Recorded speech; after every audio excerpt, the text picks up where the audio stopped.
Rates of change examples.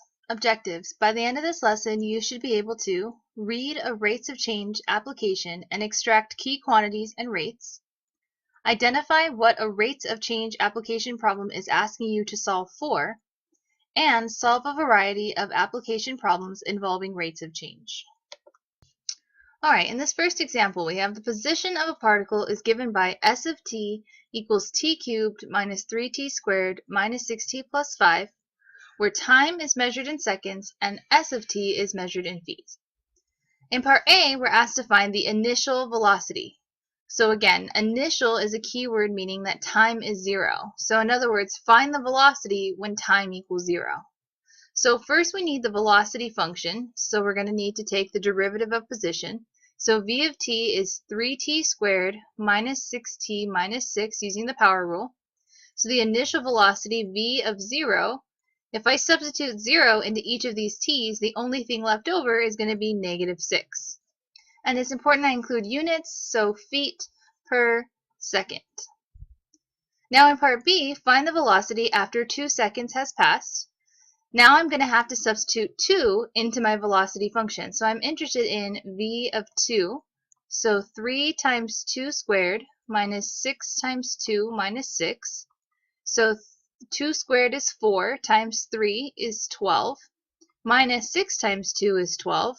Minus 6, so 12 minus 12 is 0. So I get negative 6 again. So I haven't introduced this image yet. This image represents the position. This is s of t. So this is t cubed minus 3t squared minus 6t plus 5, graphed out on an xy plane.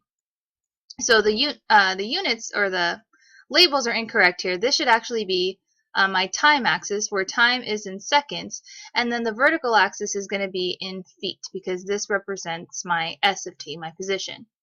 So what we just found in part A, v of 0, the initial velocity. So at time 0, the slope of my tangent line, because if I want velocity or instantaneous velocity at time 0, the slope is actually going to be negative 6. So if at 0 I drew a tangent line, the slope would be negative 6. And what we just found is that at time 2 seconds, so at 2, if I were to go to the function and I were to draw myself a tangent line, that would also have a slope of negative 6, coincidentally. And now in part C, find the acceleration after 2 seconds has passed. Well, I need the acceleration function. I need a of t. I need the derivative of velocity. So the derivative here would be 6t minus 6. And then we can just go ahead and substitute in 2. So a of 2, so 6 times 2 minus 6, 12 minus 6 is 6. And then my units are going to be feet per second squared. Alright, and that's it for the first one. So negative 6 feet per second, negative 6 feet per second, and then positive 6 feet per second squared. Alright, example 2. A man is holding a ball 15 meters above the ground. He throws the ball in the air vertically, and the position of the ball is given by s of t equals negative 4.9t squared plus 49t plus 15, where s of t is given in meters and t is given in seconds. So let's take a look at the image that corresponds to this function off to the right. Now in general, you won't be actually given the position graph, but I just wanted to put it so that it can correlate to some of the answers that we get in the problem, so we can make that connection. So the units along the vertical axis here are going to be in terms of meters. And then along the horizontal axis, this is my time axis in terms of seconds. And if we want to think about this for a second, a man is holding a ball 15 meters above the ground. So at time 0, the position of the ball is at 15. And we can see the y-intercept here to be 15. So part A asks, what is the height of the ball after 1 second has passed? So this position function is going to tell us where the ball is, or specifically its height. So I'm interested in s of 1. So negative 4.9 times 1 squared plus 49 times 1, 49 times 1, plus 15 is going to give me the height of the ball, which is 59.1 meters. So we're skipping the arithmetic here. This should correspond to what we see on the graph. So at time 1, the location of the ball we can see, if I try to line it up a little bit, it does go through 59.1 meters, so a little bit less than 60 if we try to match it up with the graph. Now part B, when is the maximum height of the ball achieved? So if you think about throwing a ball into the air, so it's starting at a height of 15, and then this graph maps the height of the ball at different times. So at time 1, we said it was 59.1 meters. So we can see the ball's height continue to go higher and higher up until this maximum point up here. So I want to figure out what time that happened. So I want to go down to the t-axis and figure out when that happened. Now, I wouldn't have the graph for one, but even if I did, I cannot just look at the graph and tell what the answer is. I have to solve it analytically. So the maximum height of a ball is achieved when it's thrown up in the air when the velocity equals 0, because right up here when it reaches its maximum height, it's got to stop for a second before it starts heading back down. So we're going to have to set the velocity function equal to 0. So I first have to find the velocity. So v of t, I'm going to have to take the derivative. So 2 times 4.9 is negative 9.8 t plus 49. So now I have to set this velocity function equal to 0. So negative 9.8 t plus 49 equals 0. So t is going to be negative 49 divided by negative 9.8, which happens to be 5. So it sort of looked like that was happening here on the graph, that it did correspond to a time of 5 seconds. So when is the maximum height of the ball achieved? When has to be an answer of time, so my time is at 5 seconds. And now for part C, what is the maximum height of the ball? So now, since I know when the maximum height was achieved, to find the maximum height of the ball, I take 5 and substitute it into the position function, because I'm interested in the maximum height. So I have to take 5 and substitute it into s, so s of 5, so negative 4.9 times 5 squared plus 49 times 5 plus 15 equals 137.5 meters. So hopefully we can see that that does align with the graph that we have, that the maximum height is achieved up here, where basically there's a horizontal tangent line, because that's when the derivative is 0. And that location is at 137.5 meters, so it looks just shy of 140. All right, number 3, and the GC just indicates that we would probably need our graphing calculator on this problem. If a stone is thrown vertically upward from the surface of an unknown planet, its height in meters after t seconds is given by h of t equals 10t minus 0.5 t squared. Part A. What is the velocity of the stone after 1 second? Second, not seconds. So after 1 second, I'm interested in finding the velocity. So this is a position function. This tells me about the height or the location. So I need to find the velocity function. So v of t is going to be 10 minus, so this is 0.5. So if I multiply 0.5 or 1/2 times 2, I'm just going to get out 1. So the velocity function is just 10 minus t. So the velocity after 1 second, v of 1, is 10 minus 1. So my velocity is 9 meters per second.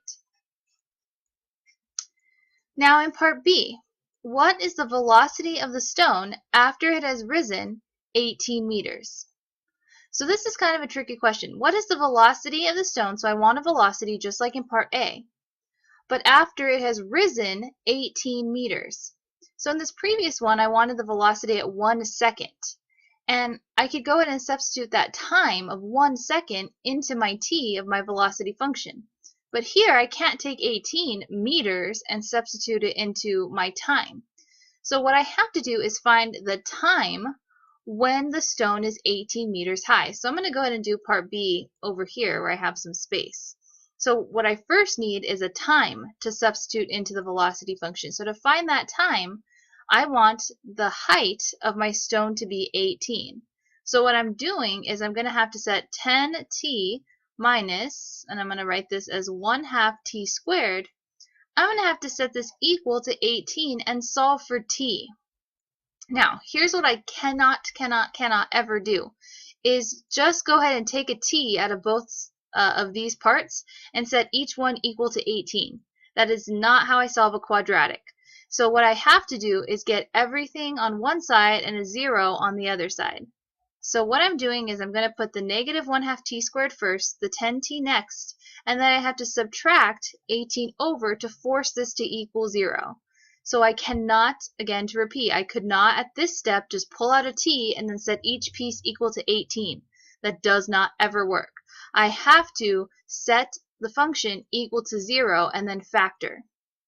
So instead of dealing with fractions, what I'm going to do is multiply both sides of this equation by a -2 to get rid of my fractions.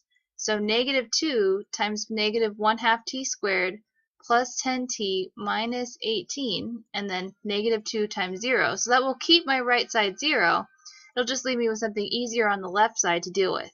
So this is going to be t squared minus 20t plus 36. So now what I want to try to do is factor this. So now that my leading coefficient is a 1 right here, this will factor to t minus or plus something, t minus or plus something. So I want two numbers that multiply together to give me 36 and add together to give me -20. So -18 and -2 will work. So if I just check this out, this will be t squared minus 2t minus 18t. That gives me minus 20t. And then -18 and -2 is 36. So now I can set each of these equal to 0. So t is 2 and 18. Alright, so now let's go ahead and think about this for a second. What is the velocity of the stone after it has risen 18 meters? So now let's take a look at this picture for a second. This is my h of t function graphed, where t is in seconds and my h of t is in meters. So this is kind of a tricky question because I want to know the velocity after the stone has risen. That's why it's italicized, 18 meters. So it turns out that this stone that's thrown up is going to cross 18 two different times. So it's going to start out on the surface of the planet, so that's down here at 0, and then the stone is going to rise up, and that's when the first time it's going to hit 18, we just found out, is 2. So right here at 2, that's the first time that the stone's going to reach a height of 18 meters. Then it's going to keep going up, it's going to reach its maximum height, and then it's going to turn around and come down, and it looks like at 18 it's going to reach that height of 18 again. So the time that I'm interested in, although there are two times when the height of the stone is 18 meters, I'm interested in when the stone has risen 18 meters. So I'm interested in time 2. So now what I do is I substitute 2 into my velocity function. So v of 2 is 10 minus 2, which is 8 meters per second. So what is the velocity of the stone after it has risen 18 meters? So the slope of the tangent line there is 8. So 8 meters per second is the velocity of the stone at 2 seconds, or at the first time it hits 18 meters. So in part C, when does the ball hit the ground? So let's take a look at the graph and see if we can think about that intuitively a little bit. If the ball is on the ground, then its height, and this is its height function, would have to be 0. So we have to pay close attention to the wording. When does the ball hit the ground? Well, the ball is on the ground at time 0 when it started, but the ball is going to hit the ground when it comes and finally turns around and lands on the ground. Over here at what looks like 20. So we'd have to actually solve this out. We couldn't just look at the graph because, again, the graph wouldn't be given. So when does the ball hit the ground? That's when the height is 0, right? That's when I want to know when the ball's on the ground, is when the height is 0. So here I'm going to set h of t, that I'm going to do that over here because I'm running out of space. H of t equals 10t minus 1/2 t squared. When does this equal 0? So notice that this is already set equal to 0. So like on this one, I had to move the 18 to the other side. This one's already set equal to 0. So I can factor out the t from this side. So if I factor out the t, I'm left with 10 minus 1/2 t equals 0. So now I set each piece equal to 0. So 10 equal to 0, and then 10 or t equal to 0, and 10 minus 1/2 t equal to 0. So if I subtract the 10, so negative 1/2 t equals negative 10, and then multiply both sides by negative 2, I am going to get t equals 20, which is apparent from my graph. So when does the ball hit the ground? T equals 20 seconds. And then finally, part D, what is the speed of the ball when it hits the ground? So we just found the time when the ball hits the ground, so now I want the speed of the ball when it hits the ground. Now speed is the absolute value of velocity. So what I'm setting up here is the absolute value of v of 20. So whatever the velocity is at 20 seconds, and then I take the absolute value of it to find the speed when the ball hits the ground. So v of 20 is going to be the absolute value. My velocity function is 10 minus t, so 10 minus 20. So the absolute value of negative 10 is just 10, and my units are meters per second. So what is the speed of the ball when it hits the ground? When a ball hits the ground, its height is 0. The time when that happened was 20 seconds, and then we just had to make sure to take into account that it's speed, so it's the absolute value.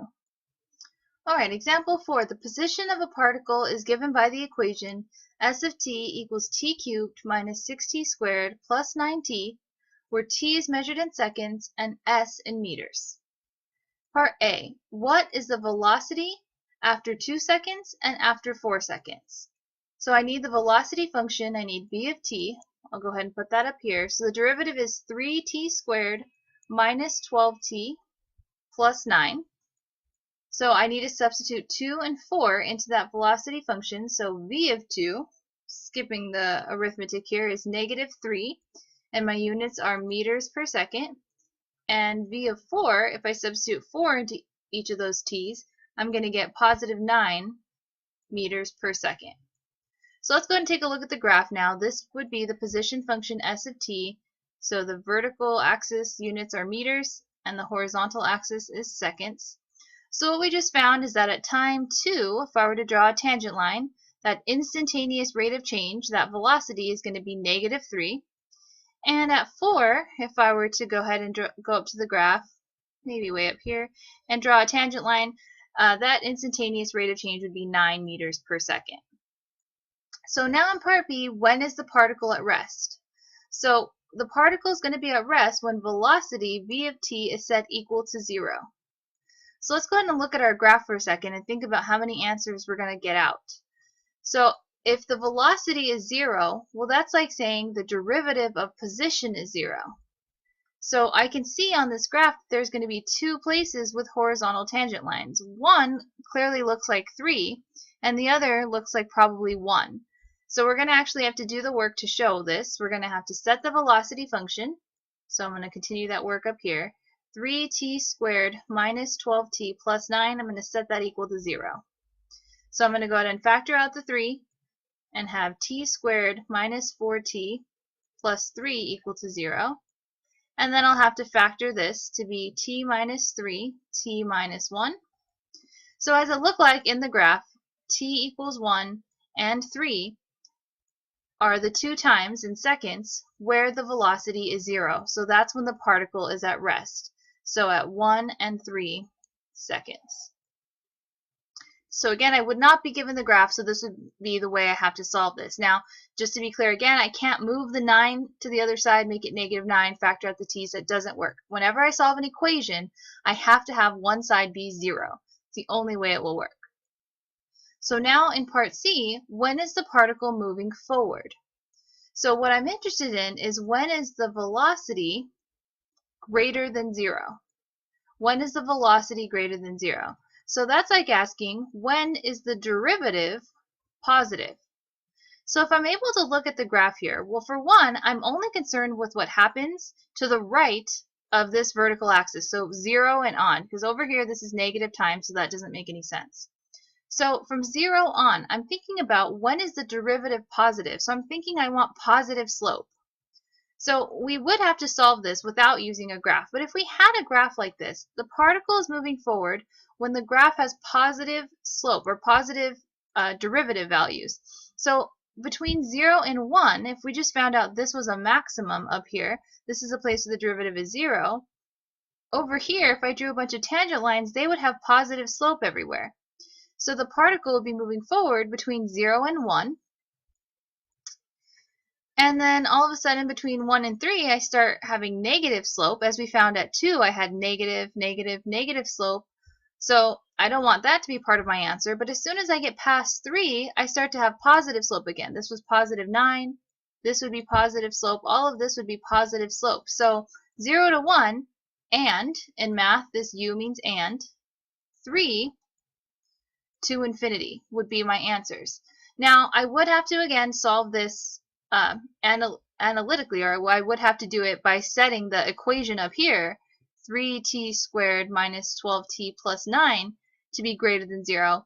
But really, that's going to translate to graphing this quadratic and looking at where it's above the x-axis. So if I pull out a 3, and I'm going to write down the factored version already, so 3 times t minus 3 times t minus 1, when is that greater than 0? Well, I'd have to graph this thing and know that 1 and 3 are my x-intercepts, or my t-intercepts. And this is going to be a parabola, because it's t squared, with a positive leading coefficient, so it's going to have to open upwards. I don't know exactly what it looks like, but I just need a sketch. So it's going to open upwards, and again, I'm only concerned with what happens from 0 and to the right. So when is this graph greater than 0? Means positive, or above the x-axis. So this graph is above the x-axis, from 0 to 1. Use a different color. So from 0 to 1, this graph is above the x-axis, and then from 3 to infinity. So I read my answers from along the x-axis. So from 0 to 1 and from 3 to infinity, this graph is positive, which means that's where the derivative is positive, and I need the derivative to be positive to know when the particle is moving forward. So now, in part D, is the particle speeding up or slowing down at 2 seconds. So if I want to know when an object is speeding up or slowing down, I have to know the velocity at that particular time and the acceleration at that time. So the velocity we already found in part A was -3 meters per second. So now I need the acceleration at 2. So up here under velocity, I'll go ahead and write the generic acceleration function in terms of t. That's 6t minus 12. So if I plug in 2, 6 times 2 is 12, minus 12 is 0. Now 0 is neither positive nor negative.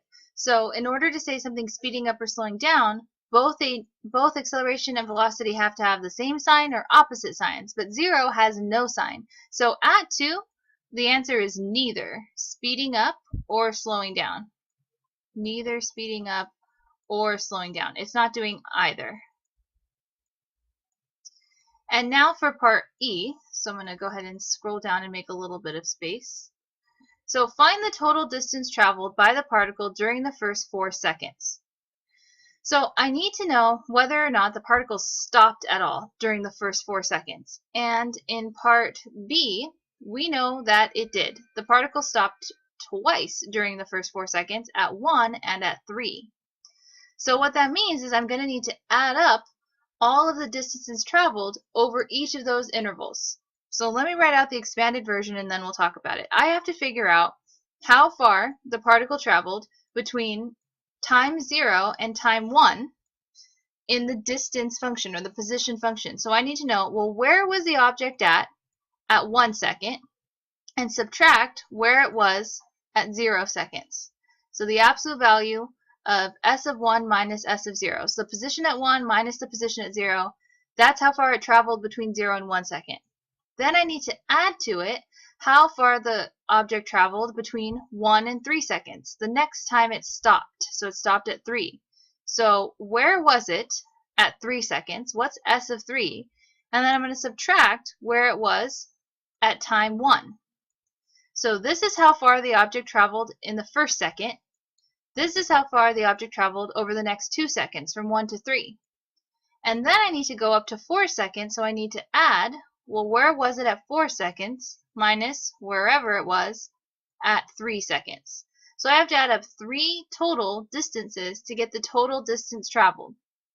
So this would actually be a lot of tedious work in algebra, because what we're doing is we're going to plug 1, scroll up just a bit, plug 1 into S of t, plug 0 into S of t, plug 3 in, plug 1 in, and add up all of these different quantities. So in the interest of time, I'm going to tell you the answer.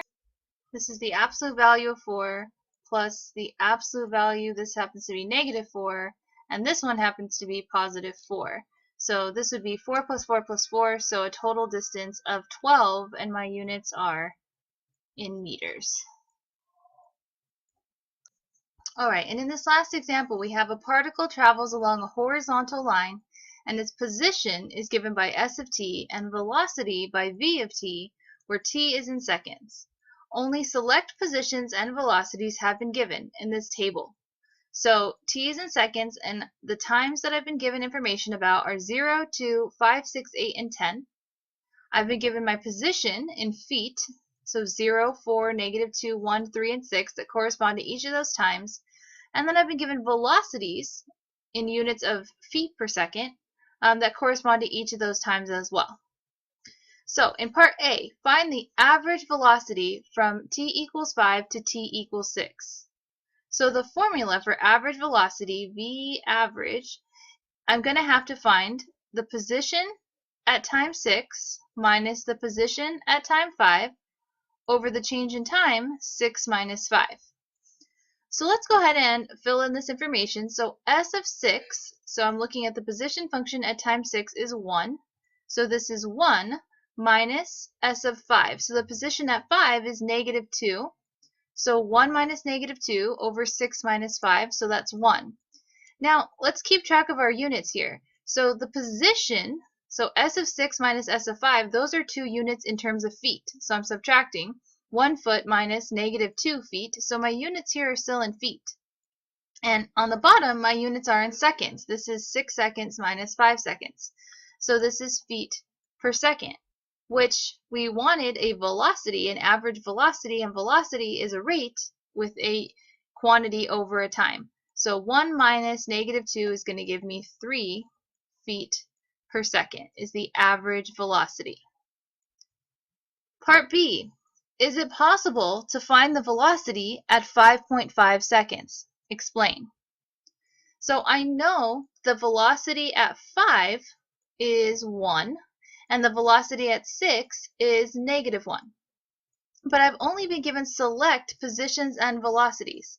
So if I had specifically been given 5.5, then I could find the exact velocity at 5.5 seconds. But right now, the best I can do is an average velocity. So part A was a great estimate for the velocity at 5.5 seconds. But we cannot find the exact velocity at 5.5 seconds. So the answer here is no, not enough info to find instantaneous velocity. So we can only find an average velocity, so can only find average.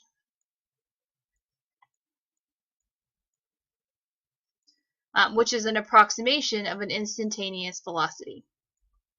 So now, part C, find the average acceleration from time t equals 2 to t equals 8. So if I want average acceleration, I want the velocity at 8 minus the velocity at 2 over the change in time, 8 minus 2.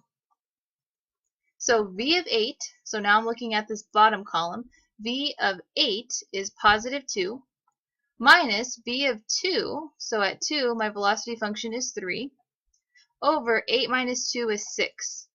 Now let's think about our units. On the top here, I'm subtracting 2 velocities. So the units at the top are feet per second. Units at the bottom are in seconds.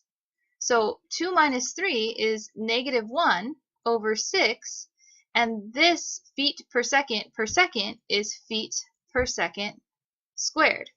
And I wanted an average acceleration. My units of acceleration are a quantity over a time squared. So this is my answer to part C. And now in part D, is there some time when the particle is exactly 5 feet from the origin? Explain. Alright, so at time 0, the particle is at a location of 0. And at time 2, the particle is at a location of 4. At time 5, it's at -2. At time 6, it's at 1. At 8, it's at 3. And at 10, it's at 6. So this question is actually an intermediate value theorem question. Is there some time when the particle is exactly 5 feet from the origin? So I know that at time 8, my particle is at a location of 3. And at 10 seconds, my particle is at a location of 6.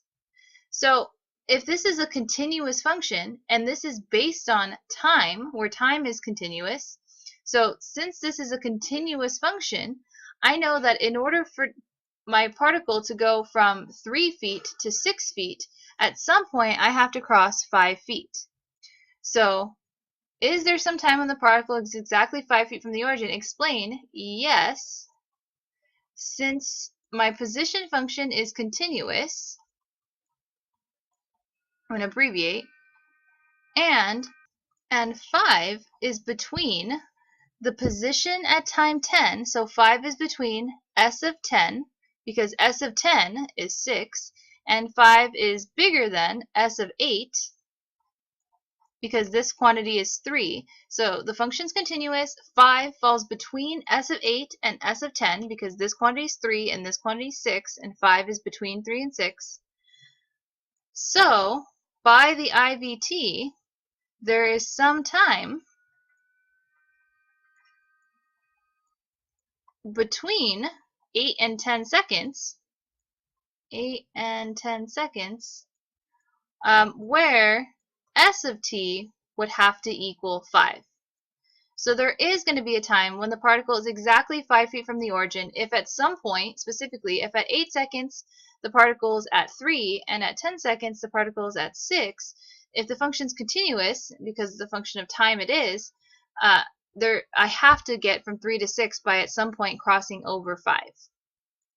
And then in part E, is there some time when the particle is stopped? So if I want to know when an object is stopped or at rest, I need to think about, is there a time when I can show that v of t equals 0? So that's what I'm asking. Is there a time when velocity is 0? Well, here's my velocity row right here. And if I wanted to show that velocity had to be 0, I'm also using the intermediate value theorem, and I'm asking myself, well, is there any place where the function changes from either positive to negative or negative to positive? And that occurs between 5 and 6 seconds. So at time 5, my velocity is positive 1, and at time 6, my velocity is negative 1. So that means I have to change direction. If my velocity is positive, I'm going in a positive direction, and if velocity is negative, I'm going in a negative direction. So that means at some point between 5 and 6, my velocity had to be 0, also by the intermediate value theorem. So I'm going to summarize that up here. So for part E, since v of t is continuous, and since v of t changes from positive to negative between 5 and 6 seconds, missing an E there, just abbreviating and shorthanding everything, between 5 and 6 seconds, by the IVT, there must be a time t in the interval from 5 to 6 seconds, such that v of t equals 0. Or the equivalent to changes from positive to negative could be that 0 is between, so let's see, v of 5. So v of 5 is positive 1, so 0 is less than 1, and then v of 6. So v of 6 is negative 1. So since v of t is continuous, and since 0 is between v of 6 and v of 5, or you could say because v of t changes from positive to negative between 5 and 6 seconds, the intermediate value theorem guarantees that we had to cross 0. If we went from a positive to a negative number, we have to cross the x-axis, so we have to cross that time of 0. So these problems are going to bring back other theoretical ideas such as the intermediate value theorem, and we are going to learn other theorems that carry over for tables of data such as Rolle's theorem and the mean value theorem.